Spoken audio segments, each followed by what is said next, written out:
পার্টনারশিপে admission of পার্টনারে main ব্যাপারটা হচ্ছে যে একটা নতুন পার্টনার যখন আসে তখন কি হয়, তো তখন হয় যে নতুন পার্টনার যখন আসবে সে তো পার্টনার হলো, সেই জন্যে নতুন পার্টনারের এখানে দেখ বইয়ের নিচেতে দেওয়া এই জায়গাটা দেওয়া আছে যে right to share the asset of the farm, right to share future profit of the farm. Future profit এখানে বলার একটা কারণ হচ্ছে যে যদি কোনো প্রিভিয়াস প্রফিট থাকে, ধর আগেকার প্রফিট তোরা দুজন ছিলিস পার্টনার, সেটা ডিস্ট্রিবিউট করে রাখিসনি, তার বদলে রিজার্ভ হিসাবে কোম্পানির ভেতরেই রেখে দিয়েছিলি, তো সেই রিজার্ভটা পাওনার কথা কিন্তু তোদের ওল্ড পার্টনারদের। নতুন পার্টনারের ওই পুরনো প্রফিটের ওপর কোনো হক নেই, সে যেদিন থেকে তার অ্যাডমিশন হয়েছে তার পরের দিন থেকে যা প্রফিট হবে সব তার আগের যে কোনো প্রফিট বা লসেতে তার না কোনো দায় আছে না কোনো দায়িত্ব আছে। ওই জন্য নতুন পার্টনার যখন আসে পুরনো যে রিজার্ভটা থাকে বা পুরনো যে প্রফিট অ্যান্ড লসের ব্যালেন্সটা থাকে সেটা ওল্ড পার্টনার ওল্ড রেশিওতে ভাগ হয়ে যায়। এবার নতুন পার্টনার এলে কি হয়, নতুন পার্টনার এলে নতুন একটা প্রফিট শেয়ারিং রেশিও তৈরি হয়, তাতে হয় কি change in profit sharing ratio হয়, তাতে change in profit sharing ratio হয়। দুটো রেশিও আমরা তাহলে পেয়ে যাই অঙ্কেতে, একটা হচ্ছে ওল্ড, একটা হচ্ছে নিউ। নর্মালি আমাদের সাধারণত অ্যাডমিশনের অঙ্ক সিবিএসসি আইএসসিতে যেগুলো আসে সেগুলোতে যদি দুটো আলাদা আলাদা রেশিও বলে দেয় তাহলে আমরা ওল্ড মাইনাস নিউ করে স্যাক্রিফাইসিং রেশিও বের করে নিই, ওল্ড মাইনাস নিউ করে স্যাক্রিফাইসিং রেশিও বের করে নিই। যদি ওটা মাইনাসে আসে তাহলে জানবো কোনো এক বেটা স্যাক্রিফাইস করবার বদলে গেইন করছে। আর যদি বলে দেয় যে partner is coming for 1/5 share, 1/6 share, 1/3 share এরকম, তাহলে আমরা ধরে নিই যে এ যে প্রফিটটা নিচ্ছে এটা ওল্ড পার্টনারদের ওল্ড রেশিওতে নিয়ে নিচ্ছে, তার মানে old ratio is the sacrificing ratio আর নতুন করে ক্যালকুলেট করতে হয় না। এখানে অঙ্কে এক ধরনের টুইস্ট দেওয়া যায়, সেটা হচ্ছে ও আসছে 1/4 জন্য, যার 60% সে নিচ্ছে এর থেকে আর 40% সে নিচ্ছে বি থেকে, তখন আমাদের আবার ক্যালকুলেশন করে দেখতে হয়। যাকে এক একটা করে কেস আছে, কেসগুলো আমি বলতে থাকি, বোঝাতে থাকি। when new partner or incoming partner gets his share from old partner in their old profit sharing ratio, এই ক্ষেত্রেই অঙ্কেতে বলে দেবে new partner is coming for 1/4 share of profit, 1/4 share of profit, 1/4 1/3 এইরকম। এইখানে old ratio equals to sacrificing ratio, আমাদের নতুন করে এটা ক্যালকুলেট করতে হয় না। কেস 2 তে তোরা দেখতে পাবি when new partner gets his share from old partner in a particular ratio, এইখানে আসছে মালটা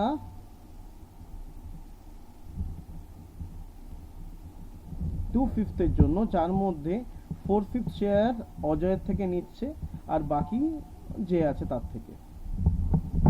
এখানে ইলাস্ট্রেশনে দেখ এদের 5:3 এটা ছিল, আমি পড়ে দিচ্ছি। Sushil and Bijender are partner sharing profit and loss in the ratio 5:3।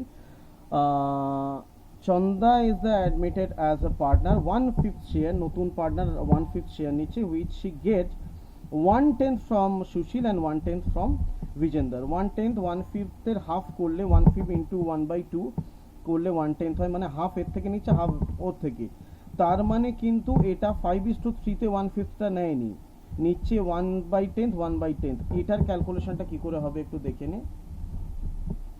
এটার ক্যালকুলেশনটা হবে যে ওল্ড প্রফিট শেয়ারিং রেশিও 5:3 মানে 5/8, 3/8। এবার চেতনের টোটাল হচ্ছে 1/10 1/10 মানে 2/10 1/5। এটা 8/40 করলো, এই 5:3 এখানে আমি লিখে দিচ্ছি, এটা 5/8 is to 3/8, এখানে 8 আছে এখানে 10 আছে, ওই জন্য এটাকে আলটিমেটলি 40 তে আনা যায়। এটা 25/40 is to 15/40 আলটিমেটলি এসে যাবে, ঠিক আছে। তো ওই জিনিসটা এরা করেছে, new share of old existing partner, old পার্টনারের ছিল 5/8, তার থেকে 1/10 চলে যাচ্ছে, মাইনাস করলাম 25 - 4 20/41, বিজেন্দারের ক্ষেত্রে 3/8 বেটা আগে পেতো, তার থেকে 1/10 চলে যাচ্ছে, 15 থেকে 4 গেল 11/40। তার মানে new profit sharing ratio 21 equals to 11/40 is to 8/40, 21 is to 11 is to 1। এটা হচ্ছে second case. Third case, when new partner gets his share surrender of a particular fraction of their share by old partner। এটা আবার বলে দিয়েছে একটা fraction, ইলাস্ট্রেশনটা দেখলে বুঝবি। এ 5:3 তেই ছিল 1/20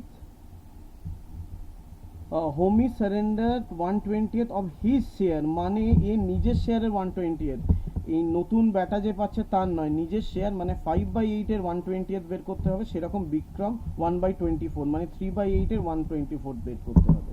তলায় দেখে নে, 5/8 তার 1/20 বের করলাম 1/32, আর হোমিস নিউ শেয়ার 5/8 থেকে যেটা দিয়ে দিচ্ছে 1/32 বাদ দিয়ে দিলে 19/32। বিক্রম 3/8 ছিল, তার 1/24 দিচ্ছে 1/64 চলে যাওয়ার পর এর নিউ শেয়ার চলে আসছে 3/8 মাইনাস 1/64, আলটিমেটলি 23/64। তার মানে বিশাল কি পাচ্ছে, এর 1/32, এর 1/64, আর টোটালটার যদি টোটাল করি তাহলে 3/64। এবার এদের নতুন প্রফিট শেয়ারিং রেশিও, হোমির একটু আগেই দেখালাম, আরেকবার এখানে হোমির বেঁচে ছিল 19/32 আর বিক্রমে বেঁচে ছিল 1/64। তো 19/34 আর 23/64 এটা বিক্রমের বেঁচে ছিল, আর বিশাল পেয়েছে 3/64। এটাকে করলে, এটাকে যদি 64 দিস, 19 2 38 হয়ে যায়, তো 38:23:3। এই গেল। স্যাক্রিফাইসিং রেশিও আমি অলরেডি একবার করিয়ে দিয়েছি, তাও আমি বললাম স্যাক্রিফাইসিং রেশিওর ফর্মুলা হচ্ছে old minus new, old ratio minus new ratio.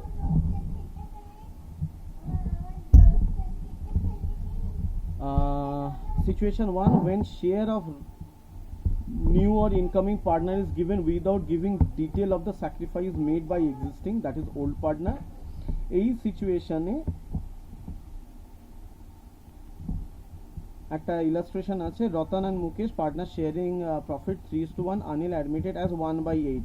আমি বলেছি 1/8 এরকম কিছু লেখা থাকলে old ratio is the sacrificing ratio. আমি কালকে করেও দেখিয়ে দিয়েছিলাম, এখানেও দেখ অঙ্কটা, এটা পেজ নাম্বার 3.6 এ আছে।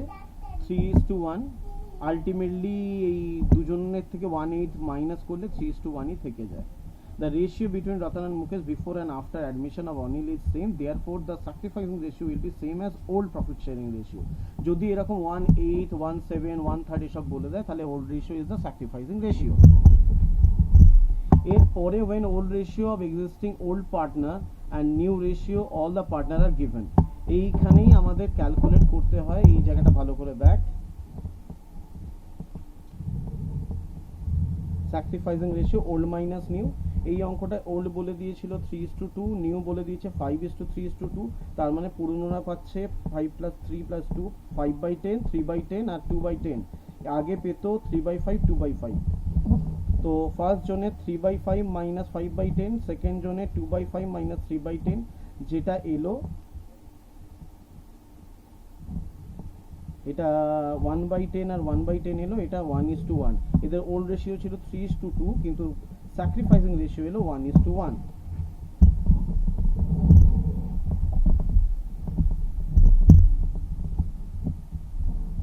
এরপর চলে আসছি when old ratio of existing, that is old partner, is given along with the sacrifice made by each other। একটু আগে করালাম, এ 1/12 করেছে, ও 1/6। এখানে প্রিয়াঙ্কার কাজল 7:5 এ ছিল, কিন্তু এই 1/12 করেছে, 1/6। সেম জিনিস আমাদের কি করতে হবে, 1/12 আর 1/6 যোগ করে নতুন পার্টনার পাচ্ছে 3/12। এবার প্রিয়াঙ্কার শেয়ার আফটার গিভিং 1/12 7/12 পেতো, তার ভেতর 1/12 দিয়ে দিলে 6/12 পড়ে রইলো, আর 5/12 পেতো, 1/6 দিচ্ছে, তার মানে 2/12 অ্যাকচুয়ালি। তো 5 - 2/12 3/12, তো 6/12, 3/12 আর 3/12, 6:3:3 মানে 2:1:1। এই হয়ে গেল নানা টাইপের গুডউইল। এবার অ্যাকাউন্টিং ট্রিটমেন্ট ফর গুডউইলটা আমি বলে দিই যে গুডউইল থাকলে কি করতে হবে। এটা AS26, এটা মুখস্থ করে রাখবে, শর্ট কোশ্চেনে আসে।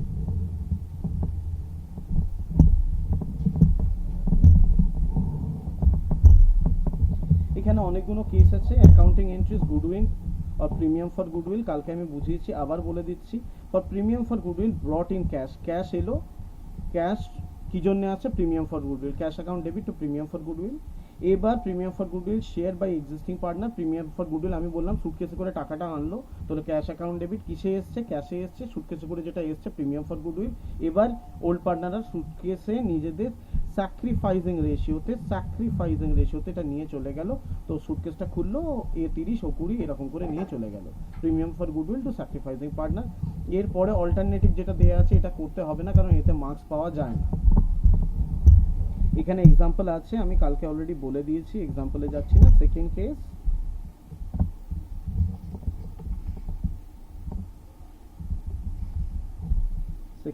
Case 2।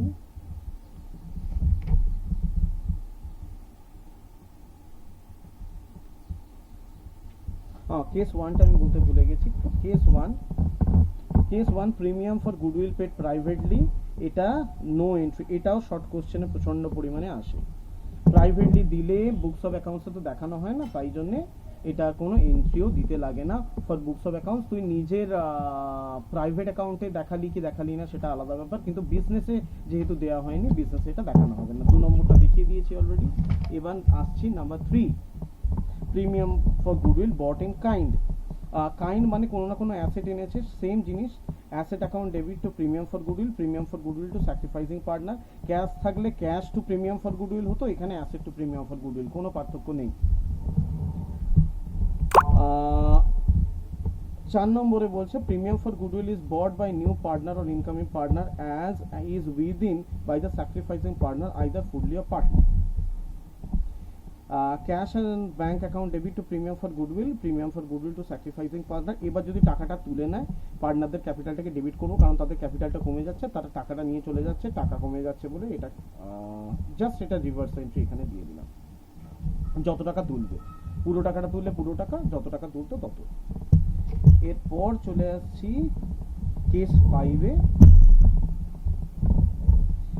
New or incoming partner cannot bring his share of premium for goodwill in cash, adjustment is made through current account of new incoming partner। টাকা দিতে পারছো না, কোনো ব্যাপার নয়, incoming partner current account debit two sacrificing partner. এখানে আর premium for goodwill দিতে হচ্ছে না, নতুন পার্টনারের কারেন্ট অ্যাকাউন্টটাকে ডেবিট কর, ডেবিট করা মানেই নেগেটিভ বানিয়ে দেওয়া সেটাকে, টু এক্সিস্টিং পার্টনারের স্যাক্রিফাইজিং রেশিওতে, মানে তুমি যতক্ষণ না তো প্রফিট থেকে এই আমার প্রিমিয়াম ফর গুডউইলের টাকাটা আমরা পাচ্ছি, ততক্ষণ তোমাকে প্রফিট দেওয়া হবে না। এটাই